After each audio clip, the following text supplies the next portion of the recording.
Only thing about doing it this way, you can't share it and all that stuff, can you? Sure we can. Be quiet over there, woman. Alright, there's the ding on my phone. It means turn it down. Episode 66, Shane. Episode who? Episode 66. That means we've been doing this a little while, don't it? It does. And I've been MIA for 3 weeks now. Yeah. Out gallivanting around. Me too, off and on. The whole bunch. We've all been kind of MIA. Yeah, let's off see. and on for the last month. Let's see how many people still remember we exist. We kind of lost a lot of live viewers by switching it to 7. Think it's too late? I don't know. It might be. We may need to switch it back 6:30. to 6:30. There's Puddin'. Puddin's on here. Oh, Puddin'. There's Mrs. Winters. Yeah. All right. For the ones tuning in, if you can't tell,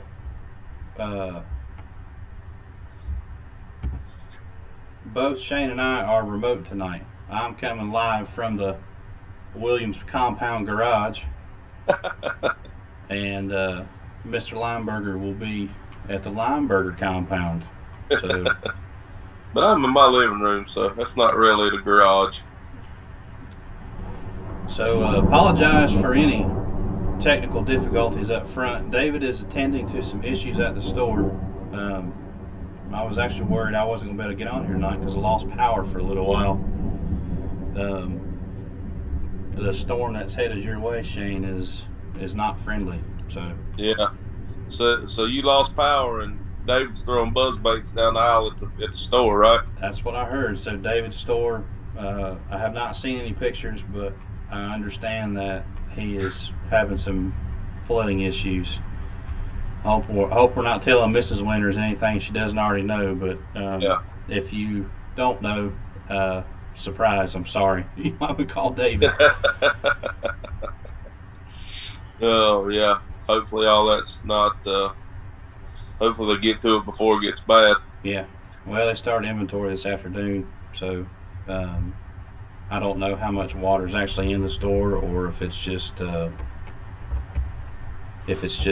threatening.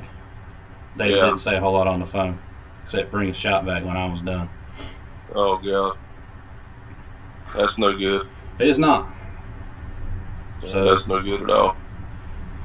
Next couple of days, Dave might need all of our help. Yeah, sounds like it. But anyway, so enough downer stuff, I guess. So Shane, you finished up the elite season just in time for them to release the 2022 schedule. Yeah. Also went to iCast. Yeah. And let's see what. Oh, and the what's MLF call their stuff now? Is it the Tackle Warehouse or is it the Toyota? Tackle Warehouse Pro Tour. Tackle Warehouse Pro Tour.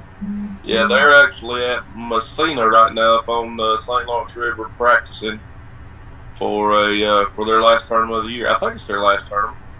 Gotcha. That is. Yeah, I'm almost. That's right. Yeah. Well, it's their last regular season tournament. Then they have a championship also. That's right. So that's right. I think it's in lacrosse. I think it's in lacrosse where I heard. Who did I talk to? I talked to somebody down there at iCast said that the river is at a record low right now. Oh boy. And that's not good because I mean, I want to say it was last year they were up there, and that's when I was gonna say, what's his face gonna make a bunch of money this week? That's when they had the infamous $2,500 airboat tow bill go on. So maybe we'll need to rent us an airboat and go up there and just sit and wait, because it's gonna happen.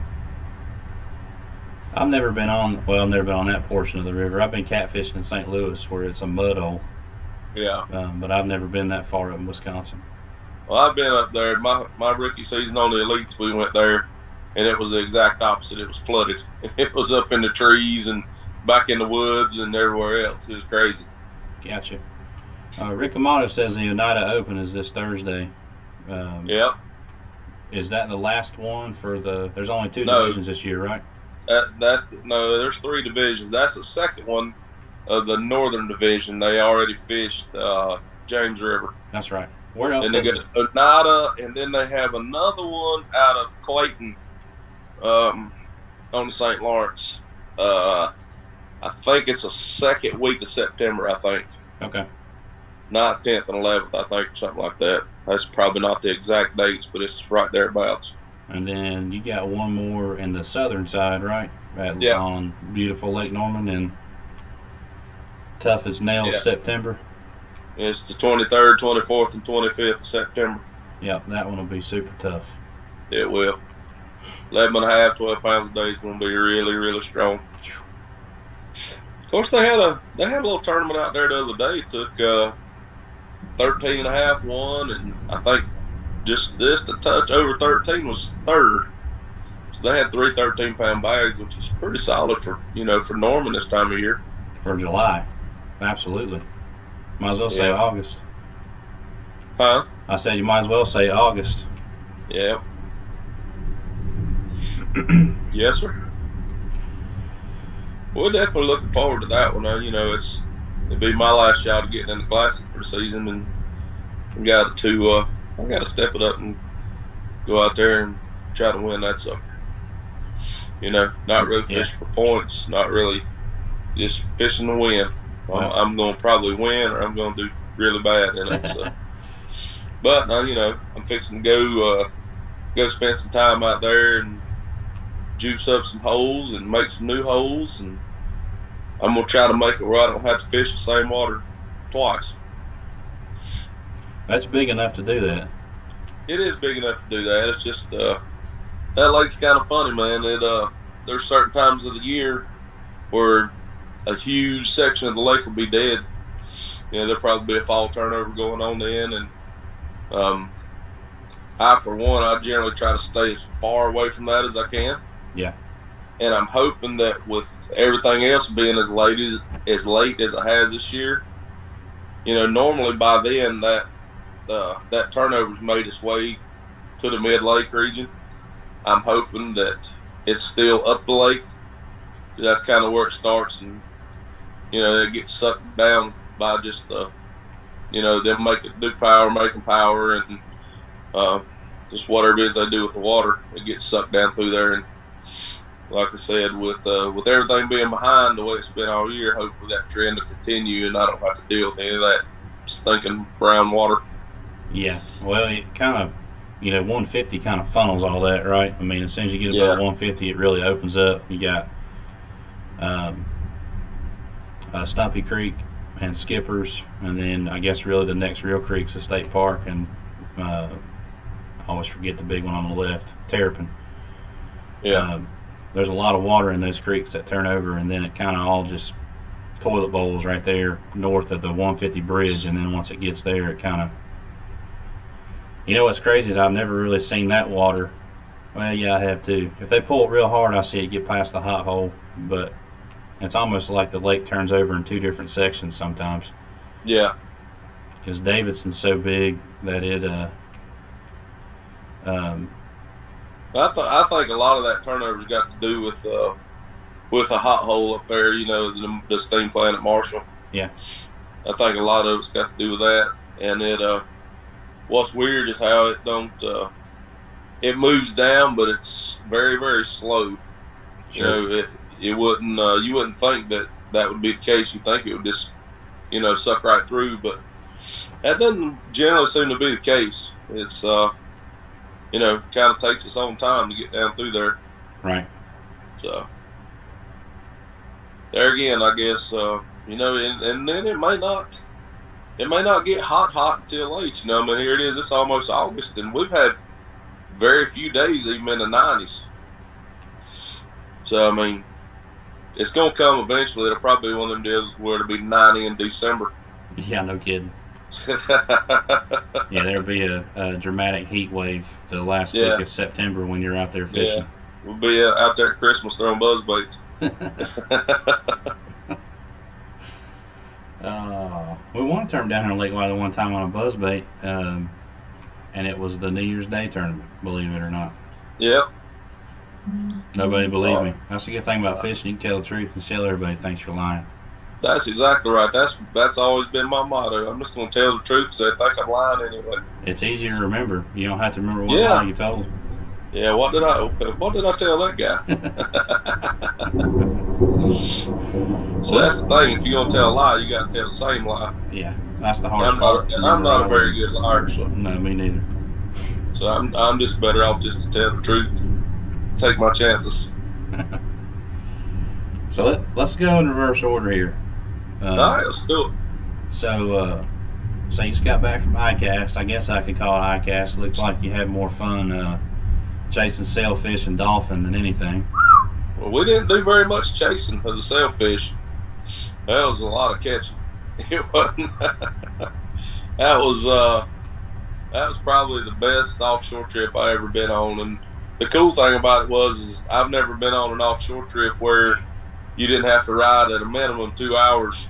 Yeah. To get out, and then you fish all day and then ride 2 hours back. So you lose 4 hours of fishing throughout the day. Well, we went out of Stewart, Florida, on a boat called the Floridian. I can't remember the captain's name. It's Doug something. Anyway, he told us to meet him at the boat at 6:30, and I'm thinking to myself, well, we'll be fishing by 8 o'clock. Man, we went out there. We caught bait and was fishing. We were fishing by about 5 minutes after 7. Dang. And had our first sailfish on by 10 minutes after 7. Holy cow. They fished with kites. I'd never done that before. It's kind of cool to watch how they do it. But when they do that, they don't, you automatically think, well, you're going trolling, right? Yeah. Well, they put these kites out, but you're not really trolling because we had almost a flat, calm day. It was gorgeous. But to get the kites to fly, it was pretty cool. They took a balloon this balloon was twice the size of a basketball, filled it up with helium, tied it to the back of the kite, and sent it up. And that's what kept the baits up out of the water, or right at the surface. And with the sailfish, you've seen, I don't know how many bites we had. Probably, I'm gonna say 15. We probably watched 12 of them bite. Wow. And they'd come up and get it and go crazy and all that stuff, just like stuff you see on TV. It was a lot of fun. I hope to get to do that again one day. And then everything else we caught. I caught a blackfin tuna that was about 15 pounds. And we caught a small king and a small dolphin and 4 or 5 bonita. Just bycatch, I guess is probably a good way to put it. The sailfish is strictly catch and release. Sure. They don't, they get them upside the boat and break the leader and roll on. But it was a lot of fun. It's kind of one of them bucket list things that I always wanted to do, and kind of the opportunity arose to go do it. So we went and did it. It was a blast. Yeah, I watched some of y'all's live videos while y'all were fishing. I was hard at work, so I didn't get to see many of it. So for my benefit or my learning, what is a big sailfish? They say a big one's like 80 to 100 pounds. Okay. David's dad caught one that I'm gonna say was in that range. Most of them we caught were probably in the like 50 to 60, 65 pound range. I'm guessing now. I've never really. That was the first time I'd ever physically laid my eyes on a sailfish. But the mate said, that's kind of what he thought they were, and he sees them every day. Yeah. So I just took his word for it. That must be terrible. Catch bait 20 minutes and be on your fish in another 10. Yeah. That doesn't sound like any tournament I've ever fished. No, me either. Yeah, they put out 2 kites and they put 3 lines on each kite, and I think he got the second line out on the first kite, and it went off. It was on. I mean, it was out there thrashing and jumping, and I did a great job on the video. It's just we were, man, we were right on the line of having great service and having no service. Yeah. And what it boiled down to was then it made the videos really grainy, and even on the phone, you know, when you try to record it, it was still grainy because we were trying to do it live. You know, if we would have just videoed it and then posted it, but it's not near as exciting, you know, when it's going live versus recorded mess. Sure. Maybe one day they'll come up with some kind of jumper or something, you know, to give you a little more power. But it was, you know, it was probably, well, we had, the mate said, I'm just going to tell y'all something right now. He said, you never been sail fishing before, and you think you're ever going to beat this sail fishing trip? He said, you just might as well stop now. Uh-oh. He said that was like, he said that's like epic to catch. You know, we boated, well, we didn't boat, but we got to the boat, and leader released 9. And like I said, I think we had 12 or 14 that was hooked up, several doubles. You know, it just, you talking about, it's just pandemonium when you got fish going everywhere and you're trying to stay out of the lines and the captain's trying to drive the boat. Sure. You can only really fight one fish at a time, you know, to keep him tight and everything like you should, because they're never going to go together. One's going to go one way and one's going the other way. So if he tries to back down to one, you know, he's putting slack in the line on the other. So your chances of landing them both are slim to none. But, you know, it's just cool to have 2 of them hooked up with them out there jumping around acting crazy. That's what you go for anyway, is, you know, the show they put on. So what do you use for bait for a sailfish? We caught goggle eyes, greenies, and blue runners. The mate really, really wanted goggle eyes. The first time I dropped down, I caught 2 you catch them on Sabika rig. So I caught 2 at the same time. He's like, keep catching those. I don't think we caught any more goggle eyes. Really? We caught blue runners and greenies, and it was kind of weird. You know, you always hear you want the biggest bait you can get. Well, they wanted them ones that were like 8 to 10 inches. If you caught them ones that were like 14 inches, they just threw them back. Dang. He said that if you try to use them, he said they're so big they'll pull the kite down. So I thought about that. It's always fun to learn something new, right? Yeah, man. Yeah, anytime you learn something, it's a good day. Well, it is lots of fun. I would love to have an opportunity to go back. So Jeff Murray's segueing into, we'll come back to iCast. Jeff Murray's segueing into the 2022 season here for the Elite Series. Yep. You had much time to review it? You still kind of... Man, I just kind of glanced at it a time or two. Hadn't really read into it a lot. Obviously, you know, I've seen Santee's on there, and a lot of repeat places. Yeah. I think they all are. Well, not last year, but at some point. So yeah, and sometime in the last 3 or 4 years, they've all been on the Elite schedule, except for that to be determined deal. Yeah. So and I would, if I was gambling, it's gonna be somewhere in Alabama, because there ain't nowhere on there in Alabama, and they're gonna have a tournament in Alabama somewhere. Yeah, and so looking at this, we'll just start at the top. So, you know, the Classic again's in March on Lake Hartwell. Yeah. The first 2 tournaments, you know, you guys, I hear you guys say all the time, the deal is just trying to survive Florida. Yeah. Well, you're really going to have to survive it this year because you're back to back there. You go to St. John's February 10th through the 13th, and then I assume you start practice on Valentine's Day on the Harris Chain right down the road from there, or right up the road, I guess. It's actually about an hour and a half from there. It's not far at all. Yeah, so that's the first 2 tournaments back to back. So the saying, "You got to survive Florida," is ever more evident than this, because that's 6, But my 7. thing is I like the Harris chain a lot better than I do Palatka. The Harris chain, at least they do have some grass. You have a lot more options. You can fish big Harris, little Harris. I know that they have sprayed and killed a bunch of the hydrilla there, but they're not going to kill it all. Yeah. And the good thing about it when they spray and kill it like that is if you're able to find a patch or two of good green hydrilla, there's going to be bass in it. Right. Well, then you have the option to go to Lake Griffin, which always has hydrilla in it. It's just no matter how much they don't, for whatever reason, they don't control it as much as they do big Harris and little Harris.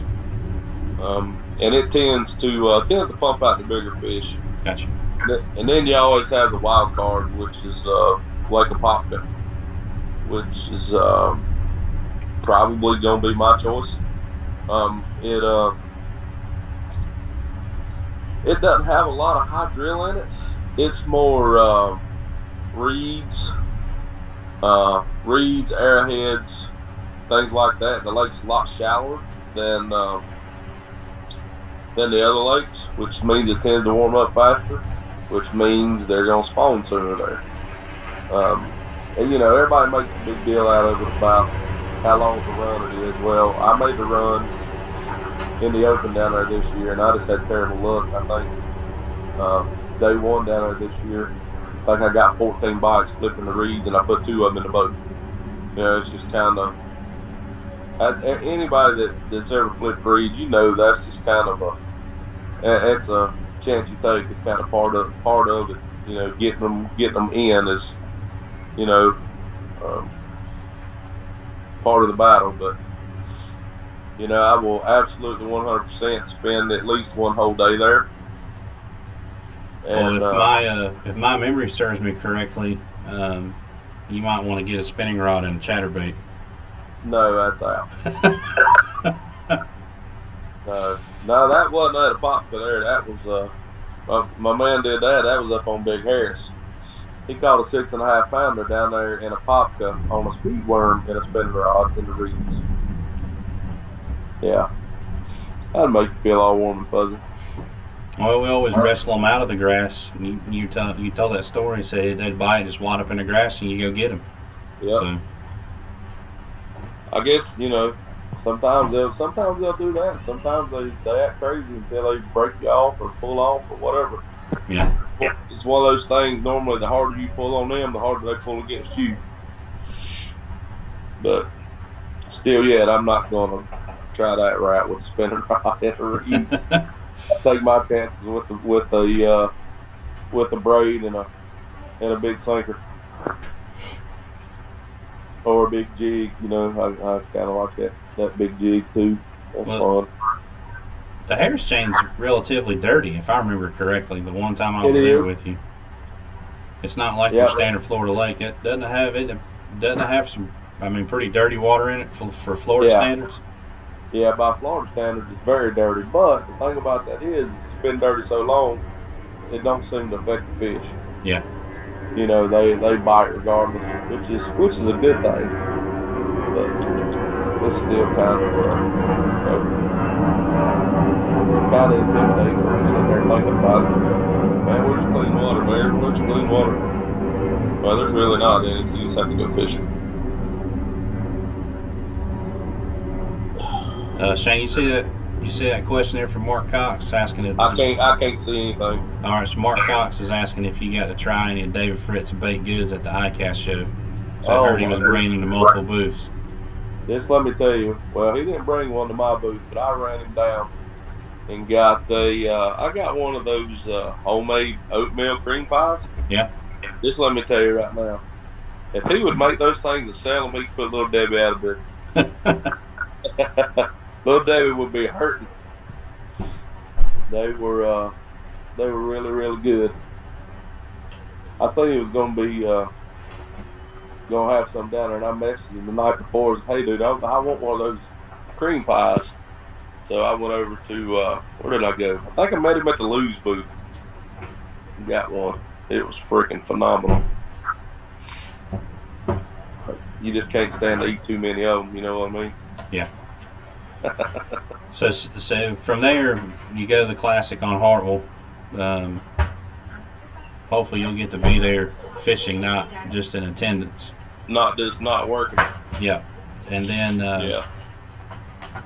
from there, you go to Santee, which I was trying to marshal this past year or 2 years ago, Yeah. and COVID canceled it. So I think I might be trying that one again. That'll be good. Yeah. There again, depends on the weather. It could be a sight fishing fest, or whatever. More than likely, it's going to be the old spinning rod and the weenie worm. Fish all the trees you can. Right. That thing there just kind of, it depends on which section of the lake terms on. Right. Is it going to go down in the swamps, or is it going to go down the Rocks Pond, or that early in the year could quite possibly be in the lower lake. So, who knows? And that fish show up in them ponds in the lower lake if you hit it the right way. Oh yeah, it's nuts down there, but man, it does not last long.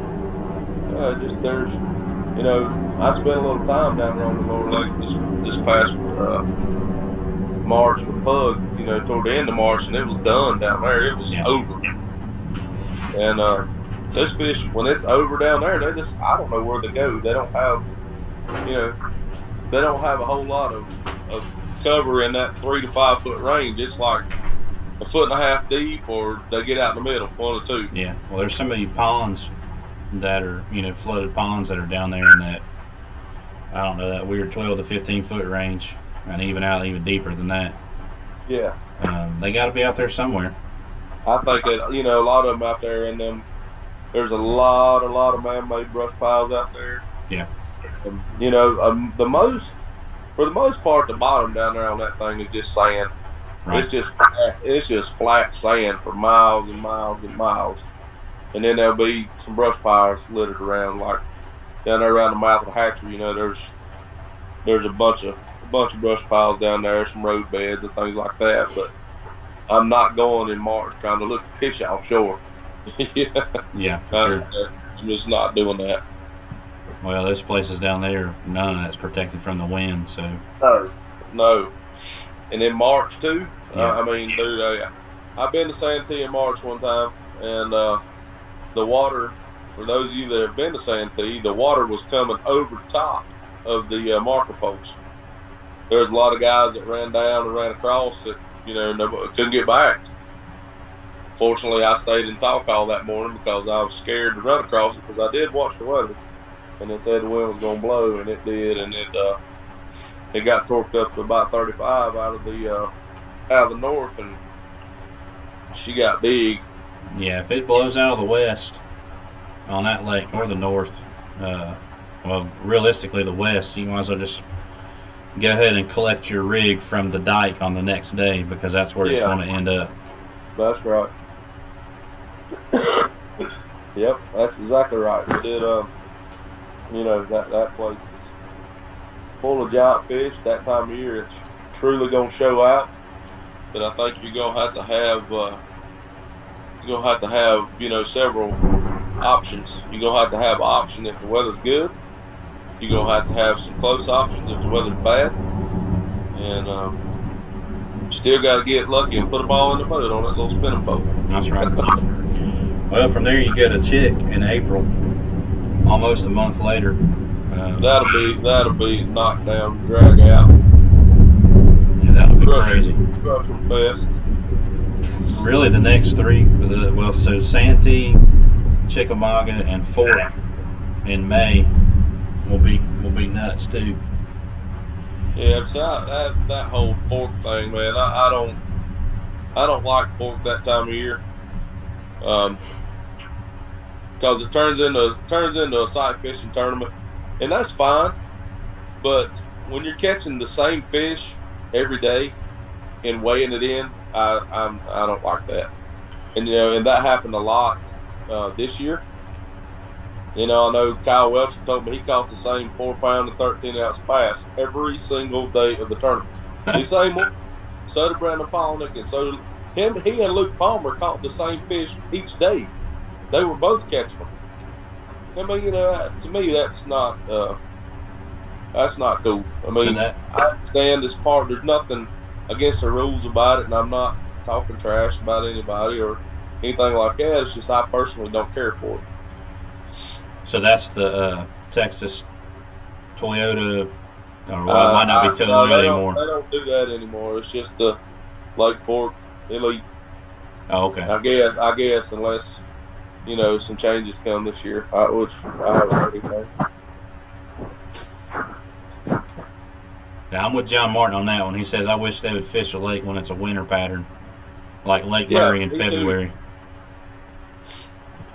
I would love to do that, but for whatever reason, they think they got to go to Florida in February every year. And I mean, I know they're trying to hit the spawn and all that bunch of stuff and have giant weights and yada yada yada. But when you don't hit the spawn, I mean, look at last year. Last year's weights down there freaking were terrible. One of And, and, the and here's the bad thing about it is we all know just by watching weather trends. Here we are, almost August, and it hasn't gotten really really hot yet, which means it's going to get hot. sure. It's just going to be later into the year.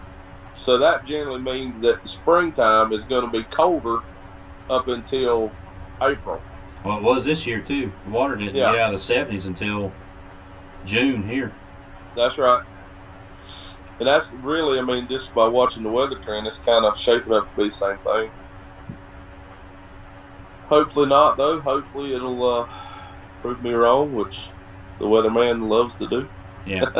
Well, I wish they would do that. That year, you and I went and pre-practice at Cherokee. We went in January, and it was cold. Yeah, Um, and then the tournament, I think that one was in February. I think it was the first year they actually fished a tournament before yeah, the Classic.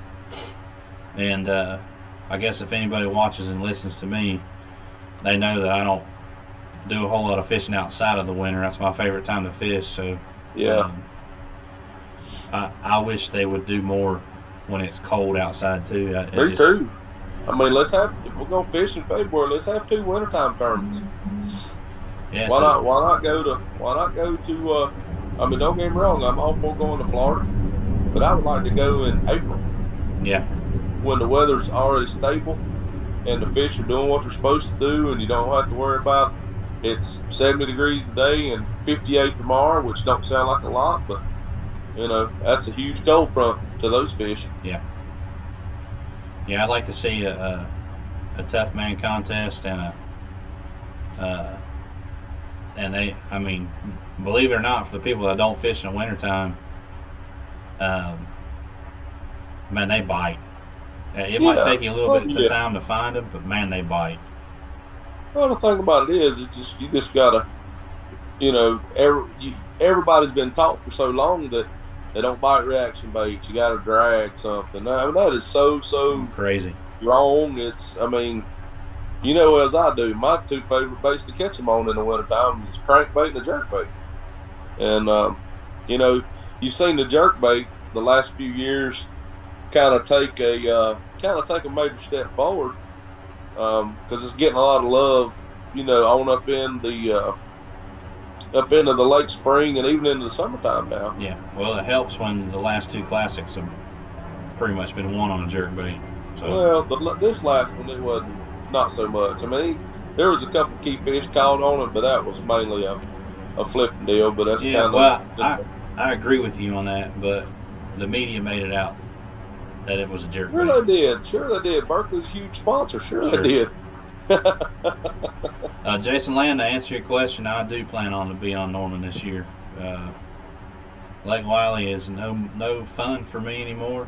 I fish in the wintertime, catch fish, and when you go on Lake Wiley and get 4 or 5 bites and still have a chance to win because it's a race to whoever can catch a limit, I'm out. Yeah, that lake's ruined to depend on, or based on what it was when I was a kid. So. Yeah. In the wintertime, it's not supposed to be like that. No. When I was little, I told this all the time, but when I was little, my dad would take me and pick a riprap stretch and throw a shad rap, and if you didn't have a limit in 25 minutes, you weren't casting it close enough to the bank. And if you Oh didn't have god. 22 or 23 pounds, you might as well just let them go. Yeah, throw them back. Yeah. So the TBA, so the to be announced tournament, that's in June.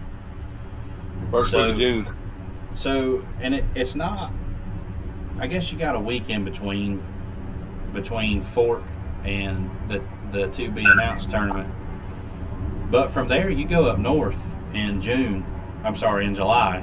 So I would think that the to be announced tournament has got to be somewhere between Texas and uh, I know that's a lot of geography, the St. Lawrence River, but at the same time, I mean, they got to let you guys know a little bit in advance to be able to get travel arrangements, places to stay. I mean, your West Coast guys, they might have, they might have a 18, 20-hour road trip. Yeah. So it's got to be somewhere close to there, right? I don't know if it. I don't think the St. Lawrence is at the end. At the end of June Now or it says July. July, so you go from. I'm just saying. So Fork ends the 22nd In May. Yeah. of May. So you basically have 1 week, and then uh, The the TBA to be though. announced tournament starts June 2nd. Yeah. So wherever it is in Fork, I mean, you're starting practice on the 24th, right? Dude, I don't know. I ain't looked at it that close. Let me look at my calendar here. I was looking at it earlier. So May 19th to the 22nd. You have a week off in between, so there is a week worth of you could travel there. Yeah. Yeah, so you wouldn't start practice till the 29th. That Sunday. Yeah. So because their bass season don't come in up there till the third Saturday of June So it up could north. be up north. Well, then they'd give you a whole month. I'm gonna go ahead and write the north off. I'm gonna agree with you. It's either gonna be in Alabama, or I saw somebody put Tennessee on here. You guys, there's no Tennessee River Lakes on this entire schedule. There they are, Chickamauga. Chickamauga. That's right. I don't know. It'll be interesting. That one will be fun to hear when they announce it. I don't know. I just hope they don't take you to some suckhole like that stupid Sabine River. That'd be a good time for it, middle of June. Well, I mean, hell, they took us there this year in July. Yeah. All I can tell you is this: if they take us back down there, I will not burn more than 3 gallons of gas the entire tournament. Guaranteed, 100%. You gonna fish the same set of trees everybody else did that made the No, final I'm day? just gonna drop the trolling motor and take off up the bank instead of doing what I did this time, running to freaking BFE Egypt out through the ocean and everything else, and you risk tearing your boat up and everything else. And it's just not, the tournaments was won right there by the ramp, and I think a lot of the top 10 were fishing right there by the ramp. Yeah. And it never even occurred to me to try fishing by the ramp because they don't have very many tournaments there. I'm trying to think who won. Jason Christie won that in that dead end ditch, right? Yeah, but no, he wasn't fishing in no dead end. He went way up the. What river is that? Comes out of it's the Sabine River. Yeah, it comes out That's of right. Toledo Bend up there. That's right. Not Toledo Bend, Rayburn. And Zaldane and what's Rock his face? Moses ran to Houston. Yeah, we're running all the way to Houston fishing for 45 minutes and turning around coming back. Yeah, then they get down there and get in an argument.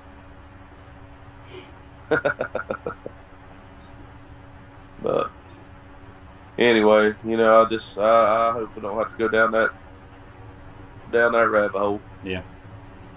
Well, from there you go to South Dakota again. Mark Daniels won that tournament. I forget how you say that name of the lake, but it's Lake Oahe, Oahe. Oahe. Yeah, you That's go a out there and dodge tornadoes and last hailstorms, and I mean they literally have storm shelters around the lake. sweet. Be safe then. That's dumb, is what it is, but Be live whatever. scoping reservoir smallmouth all week. That's right, exactly right. And then you finish on the Mississippi River. Hmm. Which is as long as there's some water in it, man, that's a fun place to fish. Yeah. Fun place to fish. So that's 9 events next year? Or 8? 1, 2, 3, 4, It should 5. be 9. There was 9 this Yeah, year. 9. That's right. 10 including the Classic. Yep. The good thing about the schedule is they didn't cramp it all into the first, 5 months of the year. Yeah, this year seemed like it ended really early. They crammed everything in there so close together. It was just, it made for a lot of unnecessary time away from home. Sure. But whatever. Well, It's all good. the Tackle Warehouse tour looks like it. I mean, they picked out some pretty good stuff on it too. I don't know if you've seen it. Here's a question from Mark Cox. Wants to know if you personally use a hydrowave and what are your thoughts on them? Mark, I do not use a hydrowave, and here's why. Um, I don't believe a hydrowave keeps you from catching any fish. I don't believe that it helps you catch any fish. I just think that it's a tool that if you feel it helps you, then it probably does. But if you don't feel it helps you, then it probably doesn't. It all depends on what you think, and it's hard to get a true opinion from somebody because, well, if they're sponsored by TH Marine, running hydrowave, obviously they're going to say, yeah, man, that's the greatest thing since sliced bread. Well, I'm not with TH Marine, and I'm gonna give you my honest opinion. I don't think it helps or hurts either way. So I think people have to make their own decision.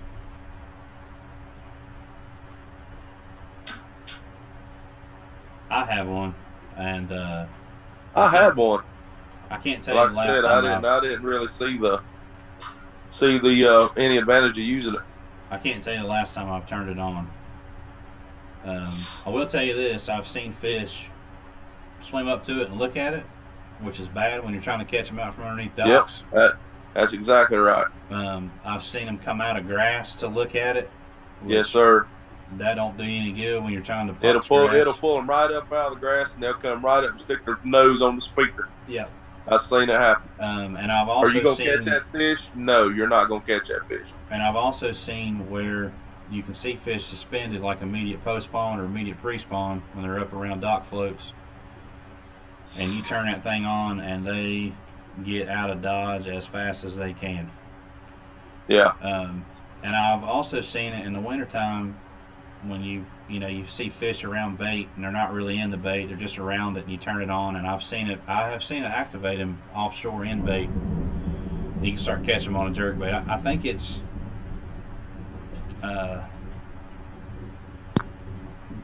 do the fish hear it and feel it, know it's there? Absolutely. I think it's another thing like anything else, right? I mean, you're not going to sling a jerk bait when you need a 2-ounce punching rig. I think it probably might help you offshore a little bit more than it would up shallow. That's my honest opinion, and that's from messing with it way too much, and I probably should have.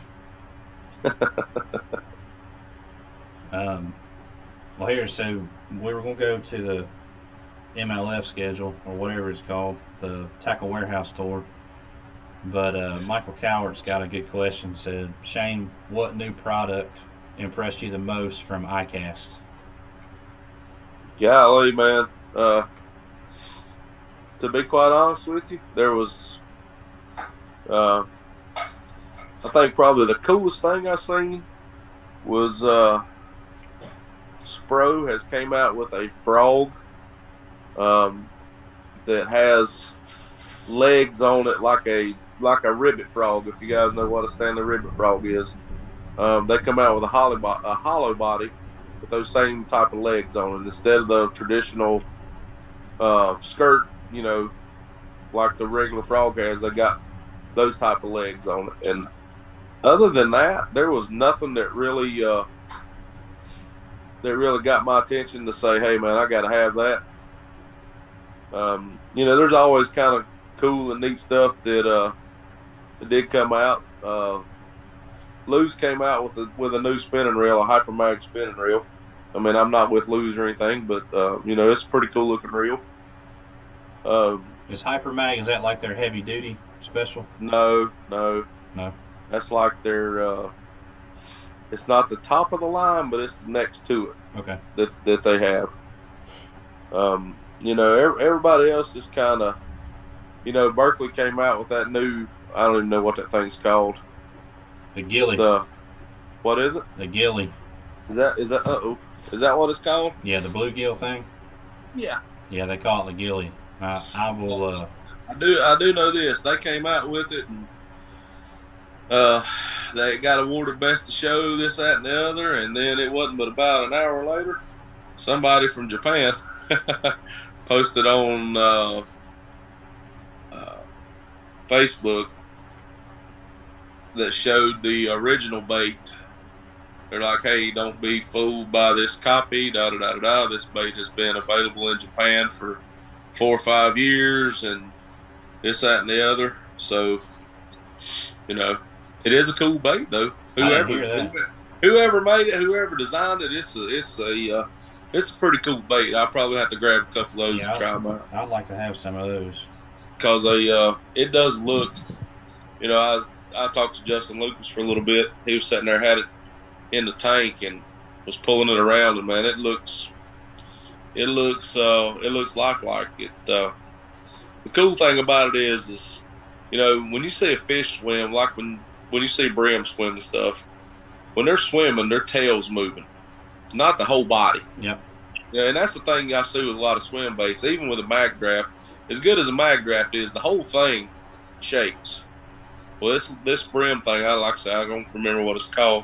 The only thing that moves on is the tail, and to me, it looks more lifelike than any other thing I've seen. So Huddleston made a bunch of money on that. They call that anatomically correct. That's some of that genius stuff right there. I don't know what you talk about, but it looks to me like he'd catch a bass. Yeah, me too. I will have probably. If you can see all those bends over my shoulder here, that's Shane's been in my garage before. I might as well just be a tackle collector because I don't get to throw it. I don't throw it very much. I'm sure there'll be plenty of those stuffed away in those things. What's that T-shirt you got over your shoulder there? Oh yeah, it's kind of hard to see, but yeah, you can't. I can't make it out. It just looks like. Yeah. Can you grab it and hold it up? I'll wear it next week.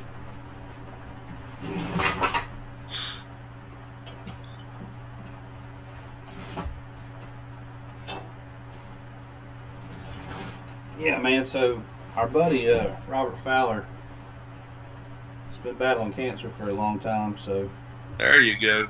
Now we can see it. They put a fundraiser together for him. So I think we're going to do a benefit tournament for him too. Help raise some money for him. It's falling on hard times. So now there's one. When is that tournament that Hammer and Sea Rider doing? Oh, I'm not sure. I haven't seen it. It's August something on Lake Norman. Okay, there you go. August. Our buddies at Fishing Legends Live, they're putting on one for him. So I'll make sure we're gonna do one a little later in the year. Yeah. When it cools off a little bit, and I feel like we can get a few more boats when it's not so hot. Yeah, Jimmy Wilson, Robert Fowler is one good dude. He doesn't know me from Adam's house cat, but I've talked to him, I guess, probably a couple times, and he talks to me like I'm one of his best friends. So I Yeah, think he I probably did treats see everybody he that way. got he sent me a snap. I think it was yesterday. He got released from the hospital. That's great, man. Yeah, he had some pretty serious back surgery. I think it was Tuesday. He got released from the hospital yesterday, so he Mark, they wasn't laid up in there too long. yeah, I saw his video he posted. He said he was coming. He was coming for everybody's tail now and fishing. So Yeah, yeah. Well, the first Snapchat he sent me, he was riding high on the old yeah, good stuff, and about 2 days later, he was that sound like that. Oh yeah, God, yeah. That's what he you know said in he didn't he his didn't sound Facebook too post. good. Said he was walking around with his Moses cane, cracking Yeah, everybody into shape. Mark, yeah. they are available for purchase. Not through us, but uh, I think Chris Dover's wife shared. If you're friends with Chris Dover um, on Facebook, We need to find that link and put it up. yep. Give me a few minutes. I texted you guys the girl's name that's doing them for him. Um, her name is Dakota Murray. Um, I'm sure we can find her on Facebook, or I don't. Well, I probably should have asked her before I started plugging her T-shirts, but all the Well, that's proceeds okay. go to her or go to him. I think she screen prints them there in her garage. So Or if you can look up if Chris Dover's wife's one that did it, her name's Gabby. yeah, Um, Gabby Dover. You can look her up on Facebook and get it through there. If not, we will definitely have that link by next week yeah, we could when put we're her. hopefully back in the not so flooded studio. Yeah, for sure. Chris Marsh will do anywhere but Wiley. Yeah. Taylor Watkins says, "Come fish with me, Shane. He said what? Come fish with me, Shane." Yeah, I'd like to. He's old big time now. Is he? Yeah. So for iCast, all I got to do is watch videos. Right. That Strike King square bill crankbait looks pretty good. The one that won best in class, I think they call it the Chick Magnet. Have you seen that thing? Yeah. Oh yeah. It's a flat sided. Is it a square bill or is it? No, it's just flat No, sided. it's a round bill. Yeah. It it's very similar to like any other little, you know, flat sided East Tennessee crankbait. It's I think Andy Morgan had a hand in it. No, I'm sure. So if Andy Morgan had a hand in it, Craig Powers had a hand in it, and Strike King ultimately took it to market would be my guess the way that went down. I think every flat sided wood bait comes out of Tennessee somewhere, doesn't it? Yeah, yeah, Humminbird, I think, released there. Well, they won best in class. It was released before. yeah. With their mega, I've heard it's not really mega though, or not yet. Is that true?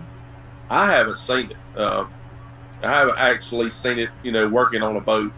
I know a lot of guys on the elites, Matt Herron, and a few of those guys had it, but I didn't. I haven't actually seen it working. Gotcha. And then Daiwa won best casting reel for their re-release of their Zillion. That's a pretty cool looking reel. Have you seen it? Yeah. Yeah, it looks really nice. Yeah, I had some Daiwas when I first. No, I can't say when I first started fishing. I'm sure they've changed a lot in the last 20 years, but I have problems with the drags in them always slipping, falling apart. Yeah. Um, as my that reel, I looked at it pretty good down at iCast. It looks so much better put together than most of the Daiwa stuff, and I don't mean to talk bad about the Daiwa stuff, but that reel just looks really, really nice. Like it's put together well, and it ought to do really, really well, I would think.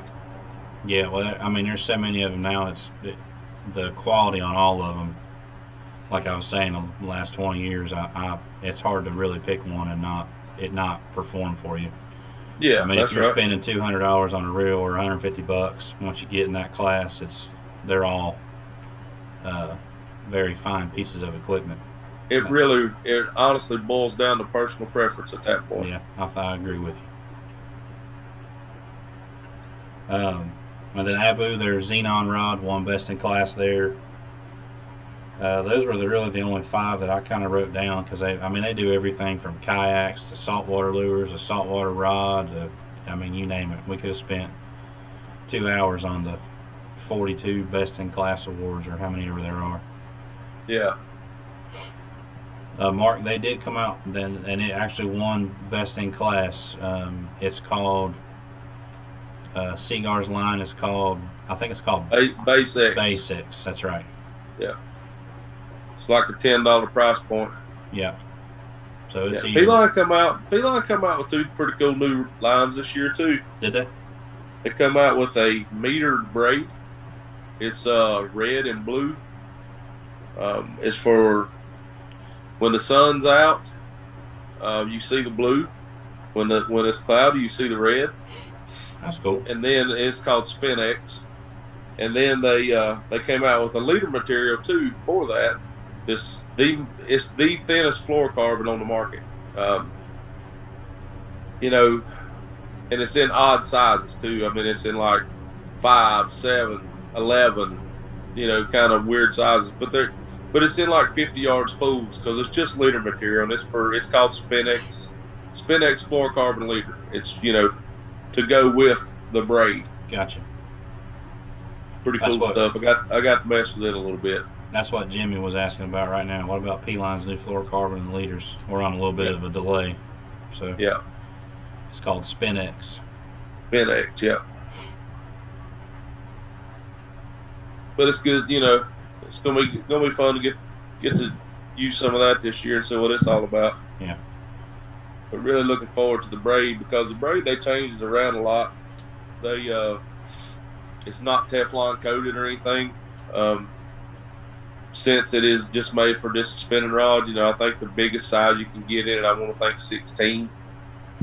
But there again, it's not Teflon coated and it allows for to be a lot more free in the guides and things like that. You don't really need the Teflon coating for that because you're not trying to cut through grass or anything like that. You're just when you're doing that on a spinning rod, you're using a braid just for the sensitivity, Right.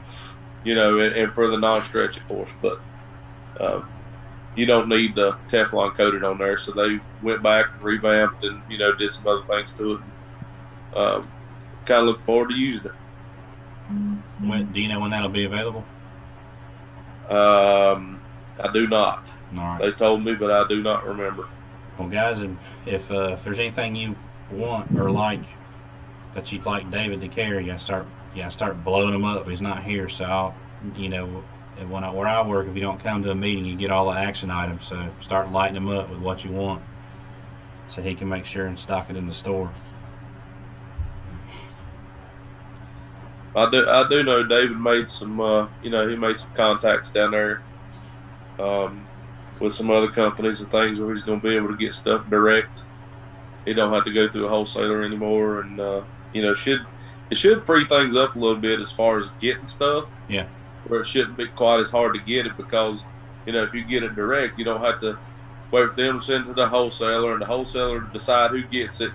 You're direct with them. You're going to get it. Right. So that's kind of the plan there. So hopefully that stuff works out this year. Well, let's swap over here to the Tackle Warehouse series. We've got one more question before we do. Mark Cox, Shane, what is your line of choice when cranking? I'm sorry? Mark Cox wants to know what your line of choice is when you are cranking, throwing a crankbait.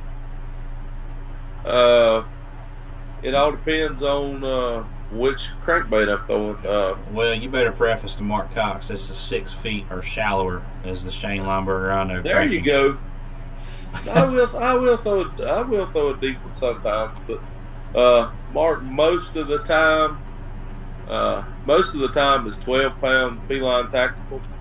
I like the tactical for lighter applications like 12, 10, which I throw crankbaits and jerkbaits on.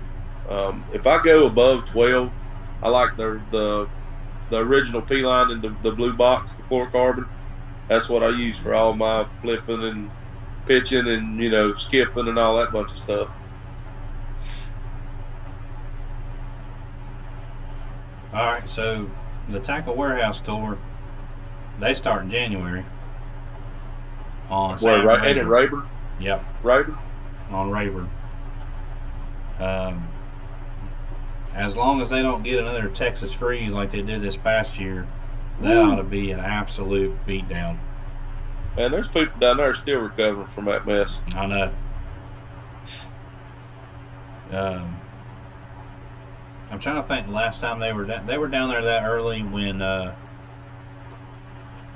gosh. Is that when Andy caught that 11-pounder? Yeah, I'm trying to remember who won it. It wasn't Terry Bolton. Terry Bolton. There you go. Terry Blade Bolton. Yeah. He bladed him all right on DT10. Yeah, DT10 and Demon.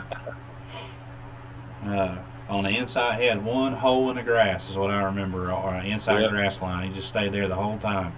He throttled him on it too every day. Yep. Yeah, Andy Wicker caught that 11-pounder on I think it was pretty sure it was a True South football jig while he was eating cookies. Yeah. Andy, I hadn't heard anything out of him in a while. I need to call him. He's getting married. What? Yeah. Is he really? He is. When? Coming up. I can't remember. Well, good for him. Billy J, I've thrown the Jabberjaw. Actually have another one hanging over there. I've caught some fish on it. It's a very wide wobbling crankbait. And it only dives about 2 feet deep. So They came out with one at iCast, the deep Jabberjaw. The deep Jabberjaw. Yep. So I've caught some fish on it, but it's a very whatever you want to call it, very specific technique tactic. You can't really grind it on the bottom. I mean, yeah, it's almost like after your topwater bite's over in the morning, you pretty much put that thing away unless it's super muddy. But they eat it. Trying to remember the one I caught them on. Something gizzard, blue gizzard or something like that. Alright, so the Tackle Warehouse tour, so from Rayburn they go to Harris in March. That's the same week you guys are on Santee. Harris gets pounded every year this time of the year. Every year. I didn't pay any attention to the Toyota series, but they're probably there the week before. or the week right after. Yeah. And Bass has not released the open schedule, but the Southern Opens, they always open in Florida too. So, well, it'll be Toho. Toho. I don't think they went to Toho this year. Yeah. So it'll be Toho next year. You could almost, go ahead and pencil that one in. Tackle Warehouse series in April they go to Pickwick, which I guess they watched you all this year. Well, I hope it don't flood on them like it did us. Yeah, if it wouldn't have everybody, it'd have taken 24 pounds a day to make the top 12. Yeah. And then in May they go to Gunnersville. That one ought to be fun. Shad spawn will be going right on or wide open. This schedule kind of lines up for you, Shane. Gee, Bill, I love that place. June they go to the James River. When is that? In June, middle of June, 16th through the 19th. That'd be good too. Yep. They'll still be biting the frog up there then. Yep. And then from there in July they go to Champlain. Oh my goodness. And then they finish in August with their title, which I believe, if I remember correctly, their title goes from biggest five, then it goes to MLF rules, Yeah. where they all count, and that's on the St. Lawrence River. Out of Clayton or Messina? Mm, It don't say. it did say, but I didn't write it down. Oh, I got you. Let me see if I can find it real fast. I know they're up there right now, but they're out of Messina and they cut the lake off. They can't go to the lake.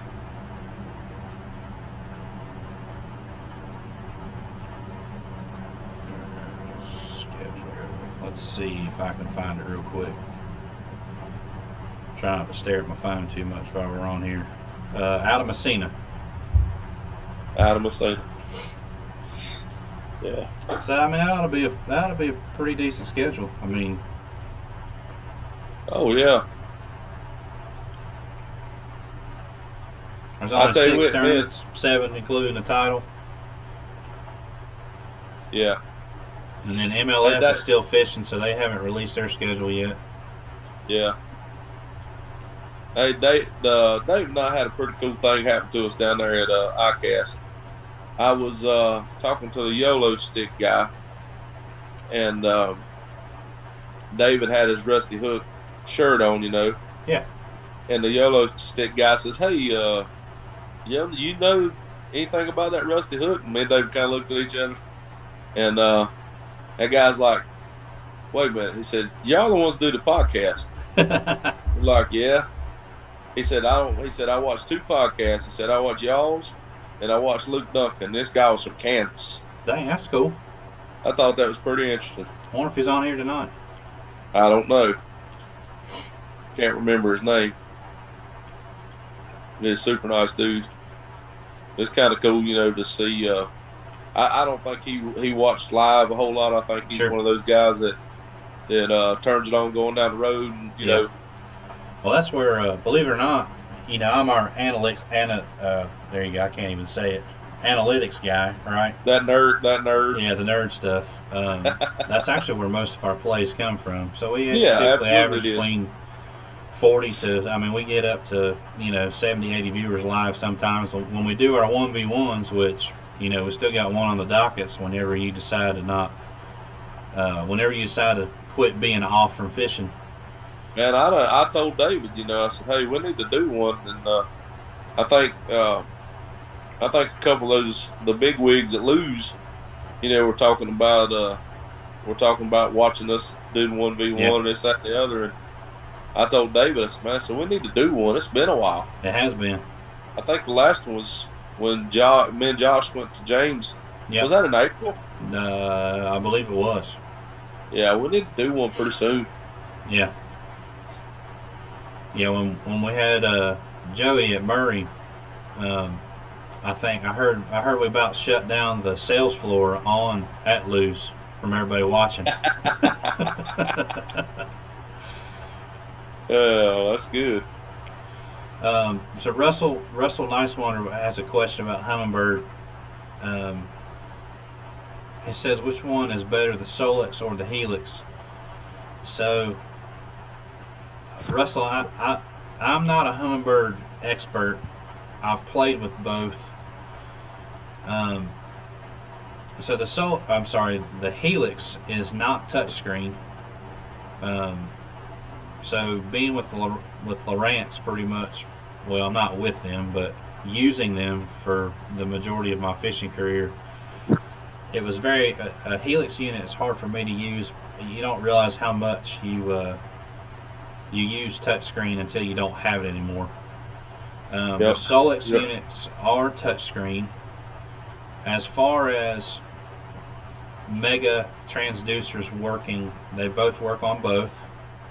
I believe the Solex is easier to network, maybe a little bit. It has a faster processor, obviously, to keep up with the touchscreen, and I believe it actually can store more waypoints. Yeah, Chris Marshall is a Humminbird guy, saying Helix is more user friendly.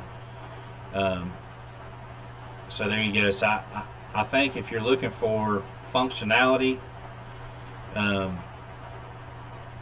at a better price point, the Helix is probably the best option.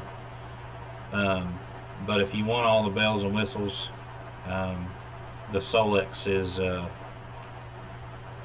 I believe, has more bells and whistles in it than the Helix does. If you look at the pros boats, you're going to see half and half. Half the guys use Helixes and half the guys use Solexes. It's not like That's a Lowrance, fact. where Lowrance everybody uses HDS, the live units on the pro tour. I think it's kind of what you're used to using. Yep. And as you can see here, we got one vote for a Solex and we got one vote for a Helix. So with anything, I would say I would recommend going to your nearest whatever Bass Pro, Cabela's, somebody that's got them on display side by side, and go over there and mess with them. Just spend you an hour in front of them, and don't let the sales clerk sell you one or the other. And spend some time navigating around, messing with the settings, and see which one looks best for your eyes. There's not What's a the one price size fits difference all in in this anymore. What's the price difference in them? The Solexes are more around the price range of what a HDS Live unit is, Shane, and then whatever the FS Elite thing is out now with Lowrance, it's like the Helix unit. So there's probably if you're looking at a 12-inch screen, there's probably $1,000 difference in between the two. Oh Lord. I think. I could be wrong. I can look that up real quick too. Yeah, I was just curious. David doesn't sell those, so to go to one of his competitors. Yeah, we tried to make that happen down there too, and we just never could get with anybody from Humminbird. They were all every time you went over there, so there was covered up with people. Well, they had that big release with their live stuff. With their mega, what's that thing called? Mega Live, is that right? Is that what it's called? I think so. Live Mega. So a 12-inch Helix is $24.99. And a Solex, a 12-inch. No, I was wrong. There's only $500 difference in between the two. $24.99 for a Helix and $29.99 for a Solex in the 12-inch version. Gotcha. I lied to you. I'm sorry. So you essentially gonna pay $500 more for the touch screen and a little faster processor. Yeah, I think it handles more waypoints too. I got you. I don't have a real good side-by-side for it. Right. Yeah, it was just a curious question. That's all. Now, if you ask me about Garmin, I'll just defer to Shane because I have a hard time keeping up with the. For me personally, I think that the Garmin is really, really difficult to beat. From what you get all the way up to the price point. I don't run the 12s. I run 4 Ultra 10s. I want to say they retail for around, how much are they? Good Lord. I hate to tell you wrong. What are you running, the 10 UHD? The Ultra 10. Garmin. What are they? They're like 1,800, 1,900 a piece. It's the Eco Map Ultra, right? Yeah. A 10-inch screen with the side imaging transducer is $2,100. There you go. Without the and you transducer, can't go wrong with you can't go wrong with that. It's all touch screen. They're very user friendly. They come with a really great built-in map. Obviously you can buy a map card and put in it, but if you're fishing local and you don't really need maps of lakes that are way off, your map your base map that comes in it is just fine, especially if you're fishing, North and South Carolina. They've mapped all those lakes and everything. But, they do have a card, an ultra card, if you'd like to put it in. I think it's about $200, about like every other map card. Yeah, So, so that's the first one. So the 10 without the transducer is $1,700. So yeah. that's where all your technology is these days. Well, Anyways, they in a come out transducer. with a new transducer this year. It's called a GT36, and it is a lot more clear and crisp than the GT50 or GT50. What is it, 52 or 54? I can't remember exactly which one it is. 56. 56. Well, that new 30 series is a lot better, a lot more crisp and clear. And I actually switched mine out in the middle of the year this year to that new transducer, for when we went places where I needed, fishing offshore and stuff up north. Yep. And it makes a huge difference in what you're actually looking at. So the two you're looking at with Garmin is the GPS map and the Eco map, right? Those are the two models. Right.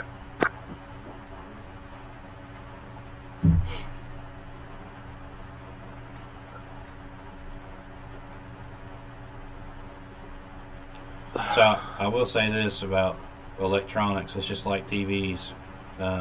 You want to go look at the ones that have the most pixels on the screen. That's going to give you the clearest image. They could have a crappy transducer, but their pixels will be so much better they can make up for it with crisp and contrast on the screen and settings. So the two things you want to look at are the highest frequency you can get. And that's why Humminbird has mega imaging, and the highest density of pixels you can get per screen. That will give you, those two things will give you the clearest picture that you can get. That's where you see all those little dots on the ledges that everybody posts on Facebook. That's right. Look, they're loaded right here. Yeah. That's how you see that stuff. And I will tell you this: it's none of them are put them on your dash, turn them on, and go find fish immediately. They don't just magically appear. You still got to know where to look, and it does take some time playing with settings and palettes. And my eyes don't see orange very well, but I see blue really well. So it takes some time to figure that stuff out on the water. Figure out. That's right. You got to figure out which one's the best for you. That's right. So, well, I haven't heard anything from David, so he's either at home in bed, or he's hard at work. I'm not sure which one. I'm gonna say he's probably not home in bed. I would say not either. Hopefully he's not having too hard of a time out there at the store. There ain't no way we could get him on here, are they? Nah, not unless he does it from his phone. Yeah. Call him here in a little bit. Yeah. Let's wrap this up. We've been here an hour and 20 minutes. I appreciate you hanging out with us tonight. I guess since David's not here, do you get to say the slogan? No, you can. I get to do it? You do it. You the man. I'm trying to remember how it goes. Rusty Hooks Live, where our points may be rusty. I'm sorry. Where our tips I can't even do it. Our hooks may be rusty, That's it. But our points Rusty are Hooks always Live, sharp. where our hooks may be rusty, but our points are always sharp. That's right. You got it. There we go. You the man. All right. Look for some details on how you can help out Mr. Robert Fowler. It's cool to see the fishing community rally around everybody. So. And next week we'll get back in the studio. We're gonna have a little bit of fun. It won't be so dry next week. I promise. What are you talking about? We could do a Rusty Hooks Live Cribs edition. Cribs edition. If I was to show my crib right now, I'd be divorced. I just got home in the garage. I turn all the lights out. I just got home and I got luggage sprawled all over the place, and it's nah. Well, here you No, can see my boat. It's the only thing in the garage. You can tell I get in trouble. I Nobody else hear can you. park in here. It's in here sideways. I hear you. All right, Shane dude. Jeff Murray says get well. All right. I appreciate it. All right, guys. We will see you next week. He goes.